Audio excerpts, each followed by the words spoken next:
who did this? Whose idea was this? And who decided this is a good idea and let's move forward with it? Because wow. Hi, I'm Kate and welcome to my channel. It's Sunday, let's talk new makeup. Now I feel like, I'm a teacher and it's summer and I had full intentions of like filming a lot more than I do during the school year. And I feel like time just gets away from me in the summer. So I know I've kind of been going weeks in between these videos, but it's summer, I'm enjoying myself. It is what it is. But anyways, I'm gonna scooch over a little bit, leave some room up here to post pictures of the things I'm talking about today, and I'll be right back. Alright, I feel like most of the releases, as most weeks, are indie releases. Alright, let's go ahead and start off with Colourpop, get it out of the way. Well, Colourpop has a set of 6 quads coming out. So these are the Ice Cream Bites quads. Yeah, I have no desire to try Colourpop's quads. One of the things I like about having a Colourpop collection is being able to pop the shadows out and create custom palettes. I don't think these ones are able to pop out. I think they're glued down. So there's one that's all glitter, and then there's a purple one, there's a kind of pinky neutral, a brown, orangey neutral, neutral with some teals, and then a pink and yellow. None of these really call to me color story wise. None of them have colors that I need or don't have otherwise, so it's a really easy pass for me. Alright, and also from Colourpop, so again, I'm behind a week. They have their collaboration with the Powerpuff Girls. Now the nostalgia for this doesn't really hit me. I was never really into the Powerpuff Girls, but it seems like their prices seem to just increase a lot when they have collaborations. But the 12 pan palette is $22. It looks okay. I still don't think they needed as many neutrals as there are. It doesn't look very deep or skin tone friendly. The blush shades look kind of cute. The orangey one looks kind of fun. Yeah, it's just not for me. A brand that I've really gotten into this last year is Moira Cosmetics. I have one of their palettes, the Garden of My Mind palette. It's just neon and bright and fun. I have a couple of their ombre blushes, and then their beauty sponges are fantastic.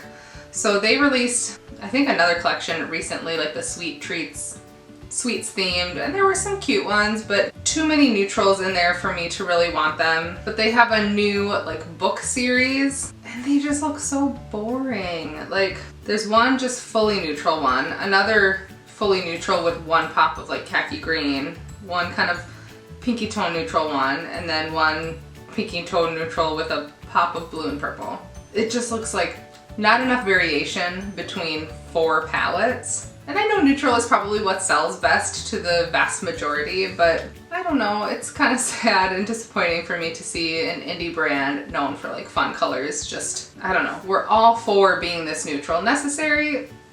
Not for me. Alright, this is a brand I haven't heard of. It's Official Spellbound Beauty, and they have the Oracle eyeshadow palette. Now this looks beautiful. I love the richness to these shades. There are a couple brighter pops, but in general, these are kind of deeper and grungy jewel tones. $20 for 15 shades. That's a great price point. Again, I haven't heard of the brand, so I can't speak to the quality, but just based on the color story, I think this looks really fun. Right, Makeup Revolution has their next like Disney princess collab theme, and it is the Aladdin collection. So is it I Heart Revolution or Makeup Revolution? Same difference. The cheek palette looks kind of nice, a good variety of shades. I just don't like cheek palettes for me. The eyeshadow palette looks okay. I haven't really enjoyed the quality of things I've tried from I Heart Revolution. It's not for me, but I like that there's a couple pops of color. Looks like kind of a bluish lip gloss, and then like a highlighter. Meh. Right, Wayne Goss has his next palette out. Now this will be, I think, his 3rd of these 6 pan palettes. They're pretty good sized pans. I think they're also pretty expensive. And they've all been pretty neutral. I think one had like a pop of blue. This looks really light and dusty. So there's mattes and shimmers. Nothing really deep in there. I feel like there's like 2 grays in the last one, so I don't know why there's a need for another gray. Yeah, it's an easy pass for me.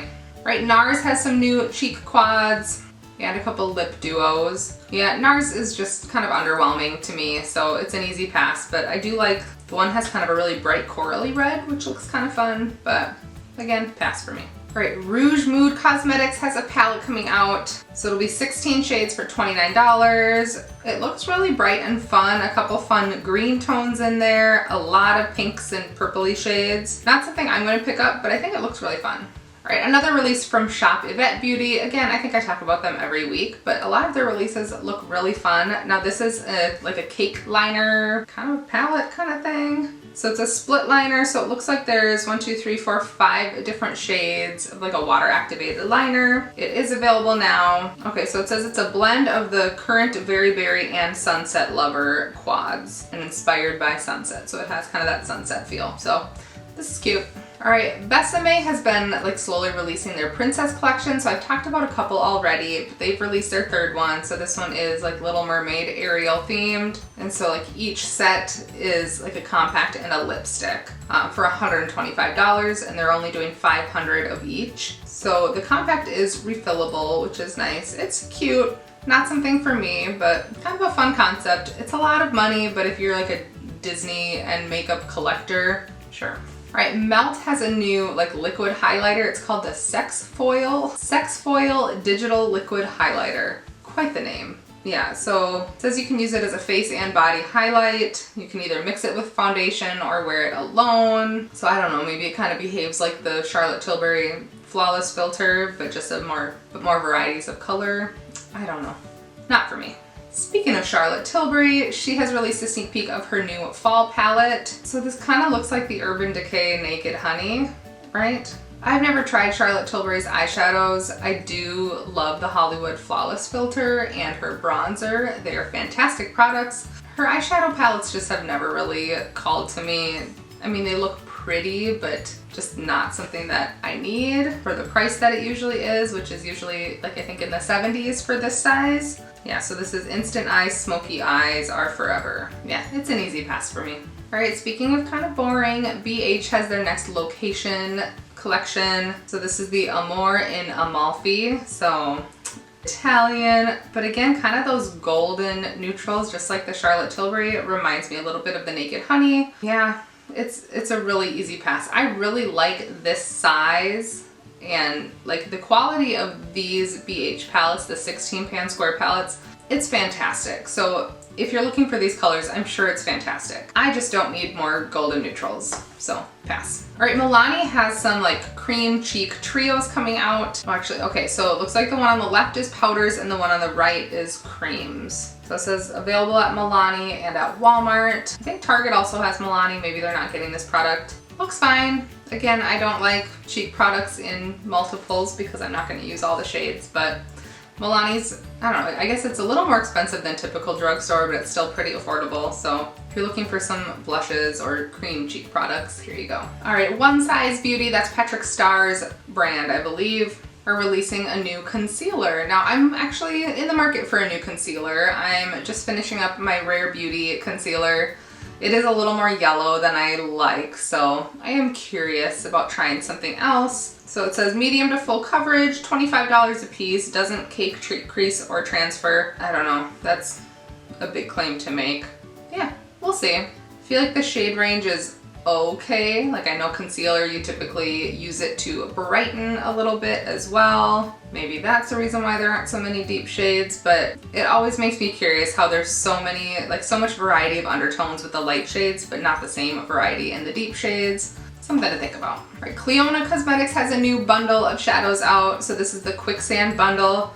So again, with these golden neutrals, that's kind of a theme we're seeing right now. Except at least what's interesting about their shades is that they have some other shifts to them. So you can see like that bottom left photo, some of these shadows have like kind of a shift to pink or more taupe or more brighter orange. So there's 7 shades. They'll be available on the 28th. I haven't tried Cleona yet. It's still a brand that I'm definitely intrigued by, but this probably won't be it for me. All right, Alter Ego has another Natasha Denona dupe palette. I did kind of get taken in with the dupe for the Love palette and I hated it so much. I hated the quality. I didn't like the color story. I shouldn't have bought it in the first place. Now this is a dupe for the Glam palette, which is the more cool tone palette. A lot of people loved that Natasha palette, and I think their palettes are usually like $13. So if you've been really wanting the Glam palette and the $65 price point is just out of range, and $13 sounds better. In general, I hear great things about their quality. I just had a bad experience with my one and only try. Here you go if you've been looking for the Glam palette but didn't want to pay $65. Now this one I meant to roast like 2 weeks ago and I just completely forgot to talk about it. I've been saving it and including it, even though I'm a little late on this one, but Hourglass and their new eyeshadow system. A 1-pan thing is $31 for one eyeshadow and the little case. The 3 pans with 3 eyeshadows, $99. So that doesn't even make sense. If 1 pan is $31, it should only be like $93, but it's $99. And then 5 pan for $161. And they're probably like dusty ass eyeshadows. I mean, the pictures of like the models wearing them look beautiful, but of course they do. That's their promo photos. But holy cow, $161 for 5 eyeshadows for a brand that isn't even known for their eyeshadows. And then an individual eyeshadow refill is $29. This is for real. That's so crazy to me. That's so crazy. $161 for 5 shadows. Who did this? Whose idea was this? And who decided this is a good idea and let's move forward with it? Because wow. Right, Aether Beauty is a brand that I see at Sephora. Nothing has really fully pulled me in. They had one like all matte palette that looked kind of fun, very fall tones. And they had like an amethyst, I think, like mostly purple palette. Well, they have the Moonlight Crystal Gemstone palette. So it is 12 shades for $58. I don't like the weird shapes of the pans. That just always bothers me. These tones look really pretty though. That kind of unique jungly green with some blues and purples. Looks very rich and pretty, but not for me. Right, Sydney Grace is releasing 2 9-pan palettes. So the Sweet Indulgence is the more colorful one. It looks okay. The shimmers look really pretty, but I just don't think the mattes really go with the shimmers. I like to have some colorful mattes to go with colorful shimmers. And then the other one kind of reminds me of the Colourpop That's Taupe a little bit, and just not a lot of depth. I have a few singles from Sydney Grace that are nice. They're not my favorite now that I've tried other indie brands and their singles, but these aren't it for me.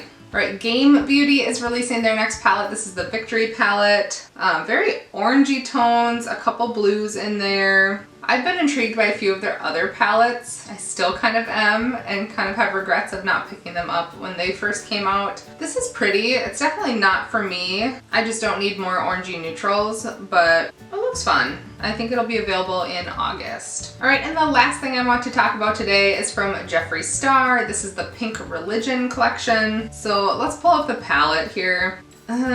Like, I enjoy monochromatic palettes, like a 9-pan monochromatic palette. I think you can get a decent variety within that in 9 pans. When you stretch it out to 18 pans, it's just too much. It's just too much, for sure. And there's like weird religious undertones in like the mirrors. There's like crosses and stained glass and like weed leaves. A highlighter palette, some lip products. I mean, I don't do a lot of pinks in general, and I don't buy from this brand, but maybe this could have just been a 9-pan palette. It didn't have to be a full 18 pans. So, big pass. Well, thank you so much for watching my video. If you enjoyed it, please like, subscribe, leave a comment below. Let me know if you're picking any of these things up. I would love to hear. But thanks for watching, and I'll see you soon.